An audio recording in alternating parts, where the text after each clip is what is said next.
Sejam bem-vindas e bem-vindos ao Entre Elas, o programa feito para você e por você. Não é isso, Marilene? É, um programa especial. É, tanto que é o podcast de maior audiência do sul do estado, porque a sua presença faz esse programa. E hoje a gente está muito feliz aqui com o nosso convidado, porque o tema que a gente discute é muito importante para a sociedade. Vamos falar da influência negativa das redes sociais, o bullying? Pois é, você que é pai, mãe, avó, avô, tio, irmão, esse tema diz respeito a todos nós. Não é isso, professor Fabrício? Nós. Exatamente. Obrigado pelo convite, Marilene. Obrigado pelo convite, Regina. Prazer estar retornando à casa. É a minha segunda entrevista aqui. E para falar de um tema tão relevante, né? Então, sim, eu acho que nós temos que reverberar esse assunto. Isso é sério, não é brincadeira. E temos que tratar como merece ser tratado. Fabrício Lois é diretor da Escola Guimarães Rosa, uma escola que está completando 50 anos esse ano, uma escola extremamente tradicional e querida em Cachoeiro de Itapemirim, assim como todo o sul do estado. E extremamente capacitada também. Nossa, escola nível A. Então vamos lá.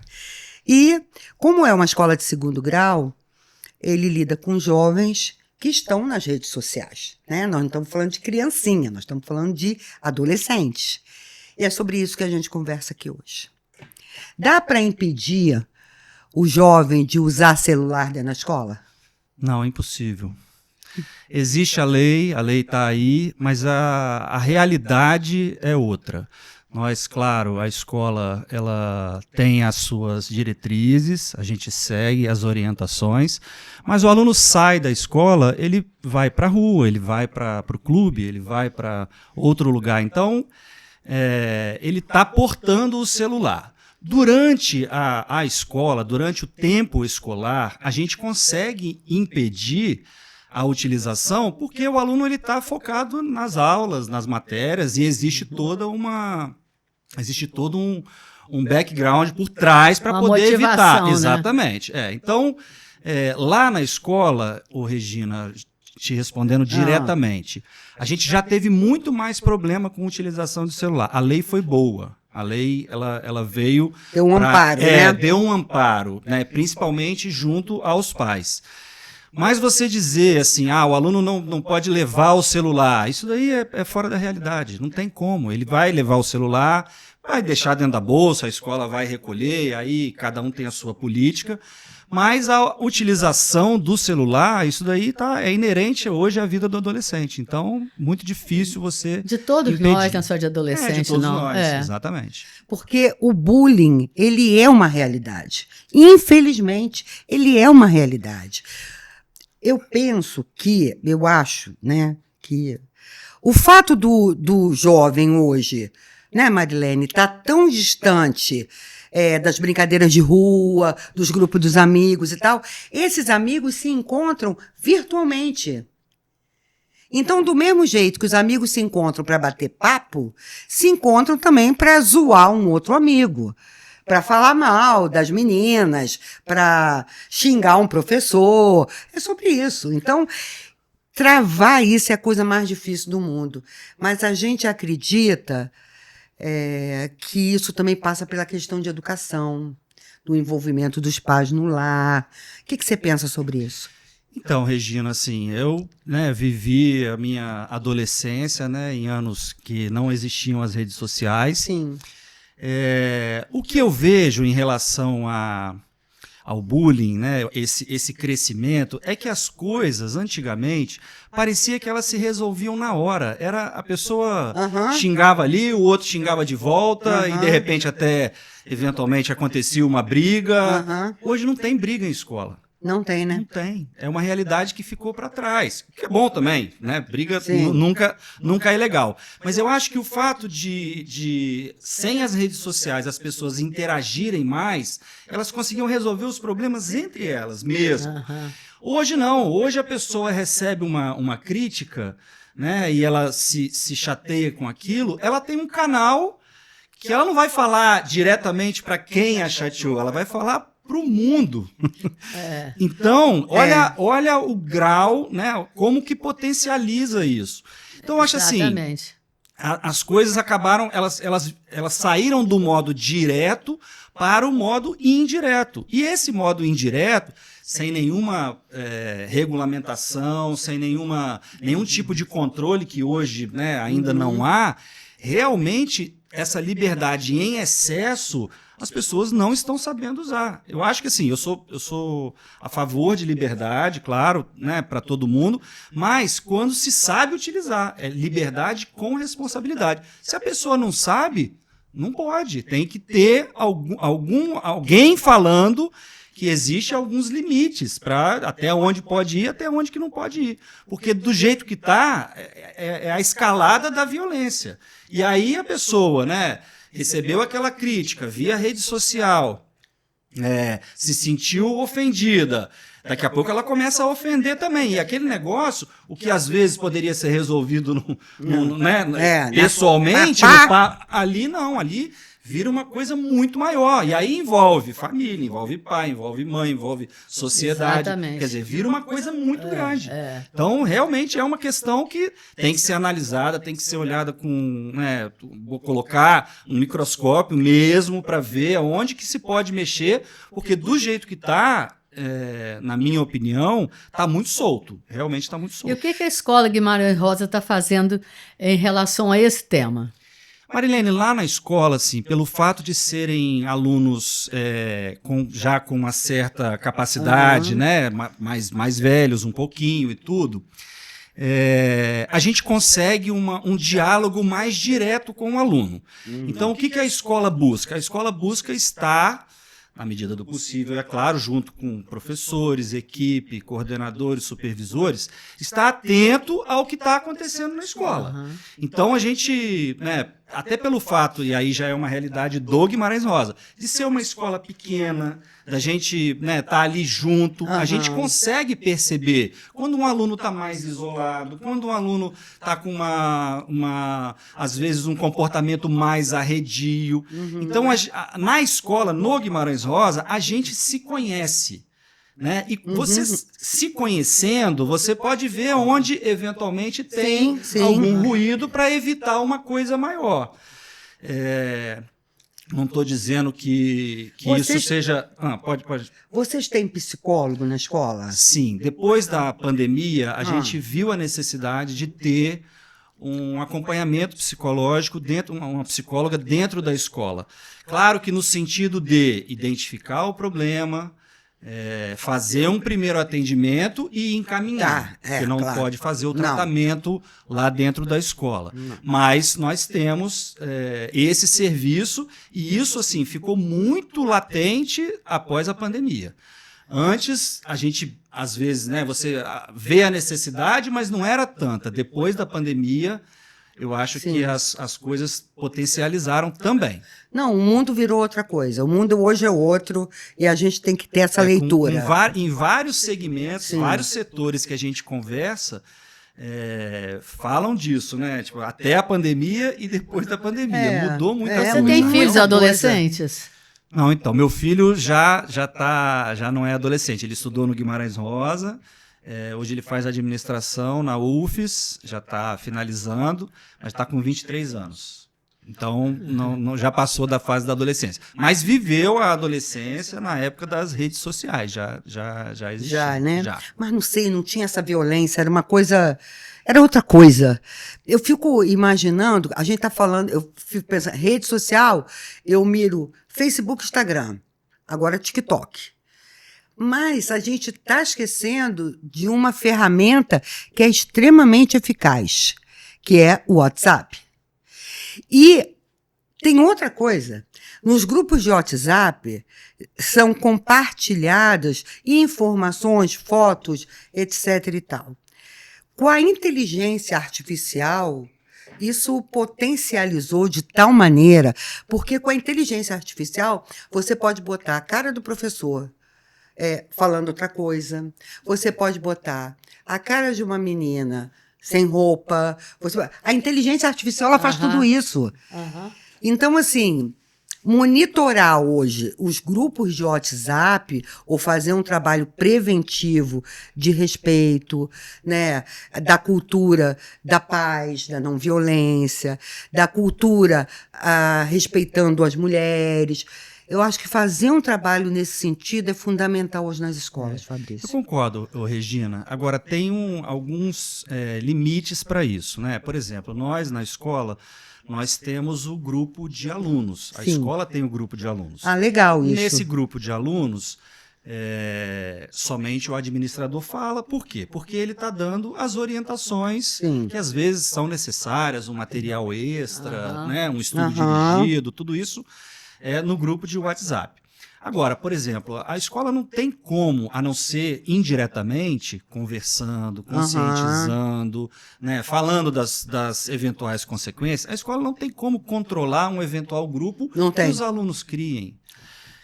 Né? Ou eventual grupo que os pais criem. Isso daí fica fora do escopo até da escola. Então, nesse ponto, Regina, especificamente, o nosso trabalho tem que ser de conscientização. É isso mesmo. Olha, mesmo. O que você fala, mesmo que seja num grupo de WhatsApp, ele, em tese, é privado, mas não é. Porque se você Nada é privado mais. Não é mais. Nada. Não é mais, né?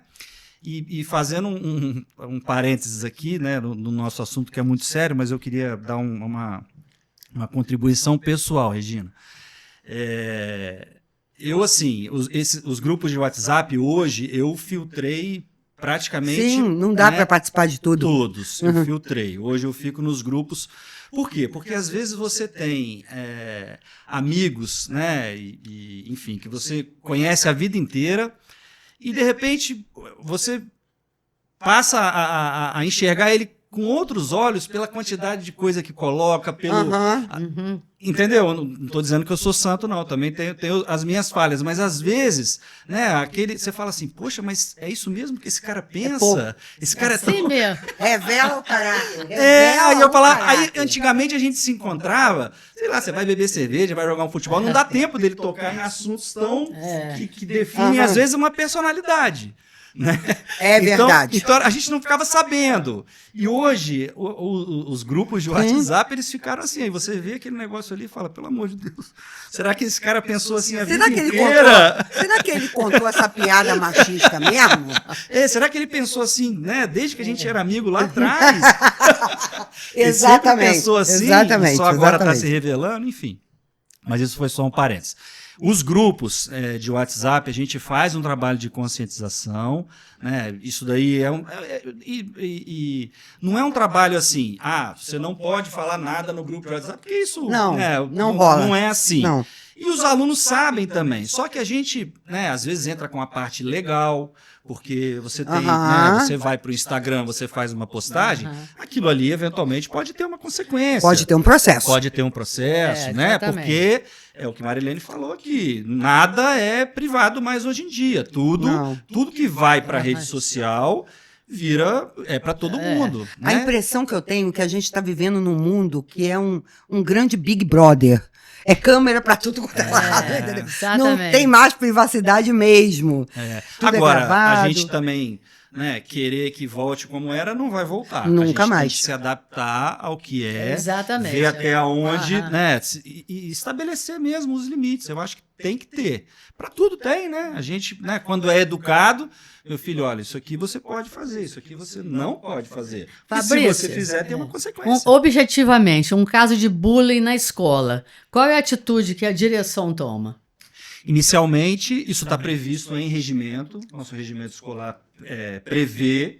Né? Então, ao que sofreu o bullying, a escola acolhe. A vítima, né? A vítima do bullying, a escola acolhe, né, faz o atendimento e, eventualmente, conversa com a família. O que praticou o bullying, ficando provado, ele tem as sanções do regimento escolar. É suspenso, eventualmente numa reincidência, pode ser até expulso da escola, porque está previsto no regimento. Mas isso é um processo, né? Você primeiro atende, porque às vezes está praticando bullying também, Marilene, porque está vivendo uma situação diferente, ou em casa, ou num relacionamento, ou enfim, né? Então a gente também acolhe quem praticou, Aham. mas sabendo que ele tem as sanções. Como tudo, né? Qualquer coisa que acontece na escola, a gente tem que olhar os dois lados e tentar fazer uma composição para que ambas as partes sejam atendidas. Claro que você não vai ter o mesmo olhar para o cara que praticou, para quem sofreu. Um foi a vítima e o outro foi o agressor. Esse agressor ele tem que ter as sanções, que estão previstas, existem as sanções, mas a escola também tenta acolher para ver se pode ajudar, encaminhar e conversar com a família, porque às vezes está precisando de um atendimento também, né? Às vezes não, necessariamente está precisando. Outro exemplo, um aluno não consegue tirar uma nota boa numa matéria. E esse aluno ele começa a colocar postagem contra o professor. Isso aí é uma coisa comum nas escolas. Não sei se numa escola como Guimarães Rosa isso acontece. Não, tá? Graças a Deus, isso não chegou para a escola ainda, né? Ninguém está livre de acontecer. Mas tudo que se torna público, tudo que é feito para denegrir a imagem de alguém, para ofender a imagem de alguém, essa pessoa, como pessoa, ela tem o direito de ação. Se um professor se sentiu ofendido por alguma coisa, ele tem o direito de ação. A escola não impede o professor. Olha, ele foi ofendido, ele pode entrar com um processo contra a família, enfim. Então, de certa forma, o aluno ele tem que ser responsabilizado por aquilo ali, né? Ele não pode fazer. Isso daí é uma coisa que inclusive está também no nosso regimento. Né? Ele tem que ser responsabilizado. O aluno, quando entra na escola, ele tem conhecimento do regimento da escola? Recebe, não. E os pais também? Então, não recebe... Porque às vezes não é o aluno, são os pais que... O problema... É verdade. Assim, o Guimarães, Marilene, eu vou te falar que assim, a gente é muito privilegiado. Porque é uma escola cinquentenária, nós estamos, né? São 50... Tradicional. Eu acho assim, as pessoas já entram lá sabendo como funciona. Exatamente. Então, assim, o nosso trabalho fica muito facilitado pela tradição que a escola tem, pelo nome que tem na cidade. Então, assim, não são raros os casos, são bastante comuns. Casos que a gente ouve assim, nossa, fulano vai estudar lá, vai te dar um trabalho danado. Aluno até o 9º ano, né? Chega lá, não acontece nada. O menino fica tudo normal, se adapta rápido, entendeu? Então, porque é o meio também. Exato. Né? É o meio. Porque não vai conseguir se criar num lugar que está todo mundo falando a mesma língua. Então, ali, né, naquele ambiente ali, os professores, eles respeitam os alunos e tem que respeitar. E cobram o respeito de volta. A direção respeita os professores. Eu acho que tudo faz parte da gestão. E o Guimarães, assim, né, sempre teve uma gestão muito humana, tanto com os professores quanto para os alunos. Então, acho que o que emana ali do Guimarães Rosa, o que eu percebo, e eu sou uma peça, né, que eu cheguei depois, eu cheguei em 2011. O que eu percebo ali na escola é que, claro, que existem as rusgas, mas elas são tão pequenas perto do todo, Marilene, que a gente consegue solucionar. Consegue solucionar. Então a gente conhece os pais, os meninos que estão lá, a maioria, 90%, são filhos de alunos, de ex-alunos. Exatamente. Então você sabe quem é. Você sabe, né, como chegar, você consegue chegar na família, tem uma abertura para isso. Vem cá, e aí o Guimarães vai comemorar 50 anos. Agora, vamos sair do bullying e falar em festa, vamos, Marilene? É isso aí. Como é que vai ser isso? Não, então, a gente está querendo fazer um grande encontro de ex-alunos, de professores, para poder homenagear, né, aqueles sócios que criaram, que tiveram, né, aquele ideal, que criaram em 1975, que abriram as portas da escola para a sociedade. Então, a ideia é fazer esse encontro, né, da velha geração, vamos dizer assim, com a nova geração. E aí é buscar, né, sempre essa aproximação, tentar colocar. Nós vamos fazer, vai ser uma festa linda, tá? Tudo vai ser do bom e do melhor. Vai ser... a gente está preparando tudo com muito carinho, está sendo tudo muito cuidado, todas as partes da festa estão sendo muito cuidadas, né, para a gente poder proporcionar, e os sócios, né, irão Professor Davi, professora Ariete, professora Isis, professora que Anduma bacana. e professor Dalton, os 5 remanescentes, né? Sim. Estarão no baile também, para poder rever os ex-alunos, confraternizar. Preservar a memória. Preservar a Exatamente, memória exatamente. é algo importante. Afinal de contas, 50 anos não são 50 dias, Não, né? Então, não. e a gente tem uma responsabilidade muito grande de dar continuidade a isso. Exatamente. Ó. E agora nós vamos terminar, infelizmente. A ótima entrevista. Gente, eu já vi que quando Fabrício vem aqui, Fabrício Lois, nós temos muito o que falar. Ele tem que voltar mesmo, aqui acabou mais vezes. rápido essa, hein? Nossa, tem muito o que falar. A gente tem assunto. Ó, segundo semestre vem aí o Enem. Ele vai voltar aqui para a gente conversar sobre Enem, Prometo. né? Então tá bom. Ó, muito obrigada. Obrigada Deixa eu, mesmo. só antes de vocês finalizarem, deixa eu fazer o convite aqui para os ex-alunos da Escola Guimarães Rosa, alunos, pais de alunos, pessoas que, né, se identificam com a escola. No dia 19 de julho, no Jaraguá, às 21 horas, vai ter o nosso Jubileu de Ouro. Vai ser um baile com banda. Nós estamos preparando tudo com muito carinho e tenho certeza que todos vocês vão adorar. Nossa, maravilhoso. Você não pode perder. Aproveita, manda esse programa com convite para os ex-alunos lá do Guimarães, tá bom? Até o próximo Entre Elas. Obrigada pela companhia.